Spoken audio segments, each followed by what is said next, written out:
It's Friday at last. I don't know about you, but this has been quite a long week. I was very pleased to wake up this morning and to realize that it's Friday. And as is customary on a Friday, we do a slightly extended reading. We are looking at Friday, Saturday, and Sunday. We are doing a three cast 4 day. Listen to me, a 3 day forecast. That's how long the week has been. We're doing a 3 day forecast. So we're looking to see what are the energies of the next 3 days? Where do you need to be focusing? What's relevant, significant, and important? And I'm using two itty bitty diddly tiny little decks for us today. So these two are, I'm going to call them family. I'll show you the lids.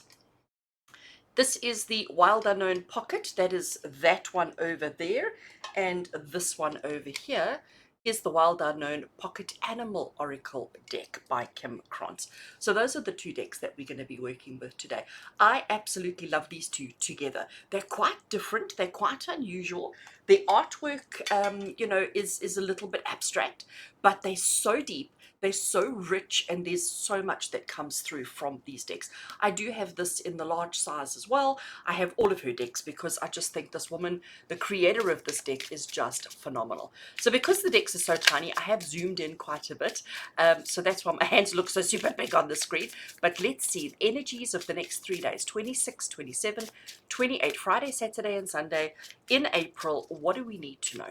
What is the energy? What do we need to be focusing on? What is relevant, significant, and important?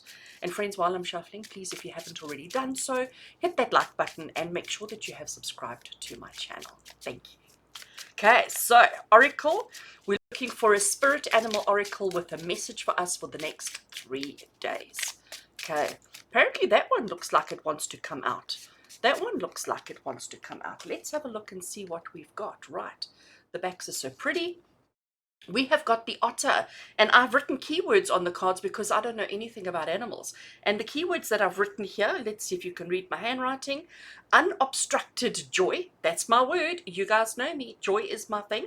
Playfulness and contentment. I love that for the next 3 days. Now, I know that where I'm living, the weather is not so playful. The weather is not so joyful, although for me it's joyful. We've got overcast and miserable weather for the weekend, but I love that. And that does bring me joy. That does bring me happiness. And you know what? What I love about an otter is the fact that they are also very family oriented. They're also very focused on, doing what they want, when they want, and how they want. They don't necessarily follow the rules. And I think this is something that we need to be doing this weekend. So I know it's month-end weekend. It's the last weekend of the month, which means everybody wants to go shopping and everybody wants to, pay their bills and do all the responsible adult kind of things. But somewhere in between that, we need to find time to have unobstructed joy. I love that. I think that's going to be my word forever. Unobstructed joy. It's always been joy. Joy has always been my key phrase, but I think let's add unobstructed. Let's add some unobstructedness to it. So it is important. And it's something I preach a lot on my channel, that we need to be focusing on having fun. We need to be focusing on enjoying life. We need to be focusing on doing what we can to get the most out of our situation and our circumstances. We can't just always sit in doom and gloom, because that's never going to get us anywhere. All right, friends, I think the cards are shuffled. I'm going to cut the deck over there.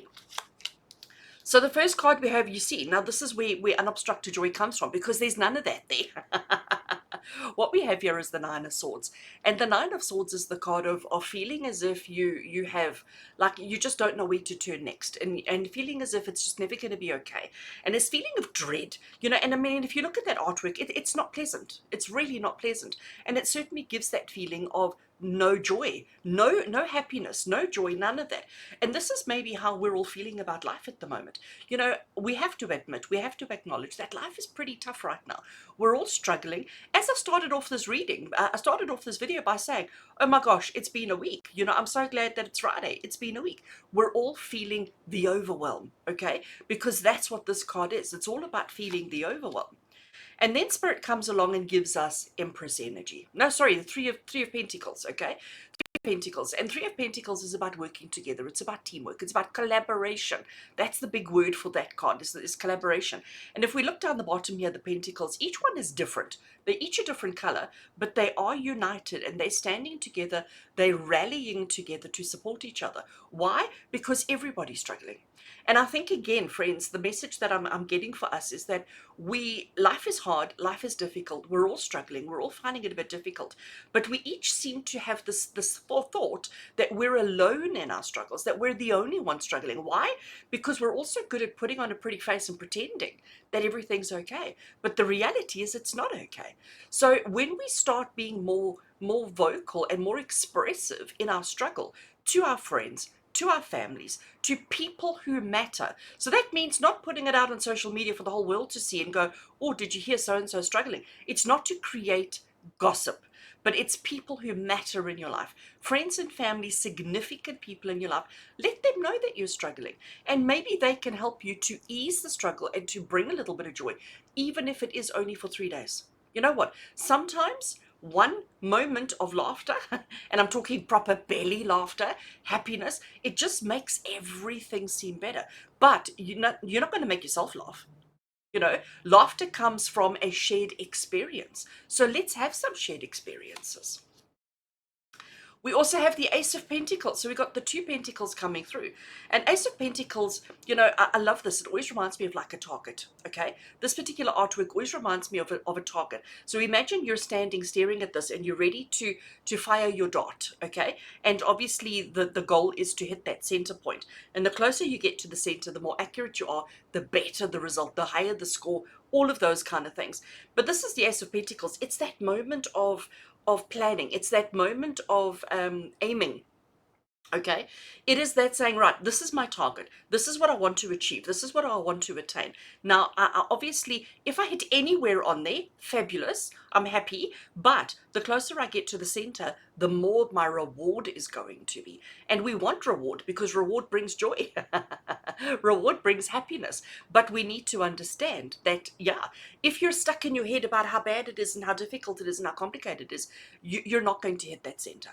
So Ace of Pentacles is telling you it's time to take aim because opportunities are right in front of you. Reward is right in front of you. But if you're not aiming properly, if you're not taking the time to find balance between your chaos and what you do with other people, how you share your experiences with other people, you're not going to hit the rewards that you need to. I want to put one more card, so let's just move these over. I didn't measure before I started. And our final card that we have is the Six of Wands. Okay, so if we have a look at that, I love the rainbow. I love the fact that we're ending on a rainbow. I love the fact that it is coming through. Six of Wands in traditional tarot is victory, right? It is victory, it is success, it is accomplishment, it is attainment, it is all of those things. But it's also, look at there's still rain, right? There is still rain coming down. There is still, dreary weather. And we've got like everything there, but it's about saying to you that everything's going to be okay. Everything is going to be okay. There is going to be success. But friends, if you're stuck in this mindset, you're never going to get there, right? You're never going to get there. You're not going to get yourself out of this. You need somebody to help you. You need somebody to bring a little bit of unobstructed joy into your life. So this weekend, remember, we're only looking at 3 days. Spend some time with people who are important to you, but people who uplift you, people who make you happy, people who bring joy into your life. Spend a bit of time with them. But I'm going to say to you, don't overstay your welcome. Right? Because when we overstay our welcome, all we actually do is take our situation where we start feeling good and it brings us straight back down there. Because when you overstay your welcome, it's like you're trying to grab everything that you can. Eventually your hands are raw. And when your hands are raw, this is where you're feeling. So there is about a fine balance, okay? And I think that's what Ace of Pentacles is saying to us. Aim for what it is that you want, get that, and then leave and then walk away. Don't try and take more and more and more and more and more, because when you do that, you're basically just setting yourself up for disappointment over and over and over again. I also want to say to you that you know with the otter doesn't set these incredibly high unrealistic, weird, crazy expectations. The otter is quite reasonable, quite realistic in what it expects and what it wants. And that's why it is able to remain happy. So when we set these incredibly high expectations for ourselves, we're literally just setting ourselves up for disappointment. So the message for us for this weekend, okay? The message for us this weekend is make sure that you schedule some time for fun. Make sure that it is actual unobstructed joy fun. And make sure that you're not expecting it to last all 3 days. Like put it in little snippets and little pieces so that you've got something to look forward to, so that when it happens, it's wonderful and amazing. And it puts things into balance, because ultimately everything's going to be okay. We have the rainbow after the storm. So everything is going to be okay. You know, storms always end. Storms always end. They do. Okay? It is a guarantee. No storm lasts forever. They do eventually come to an end. It may take days, but they do eventually come to an end. And by the end of the weekend, we're going to be feeling unobstructed joy, because that's what we're scheduling, planning, and realizing that we can't do on our own. So, friends, I do hope that you have a wonderful, amazing, fabulous weekend full of unobstructed joy. With love and blessings from my heart to yours. And until we connect again, take care.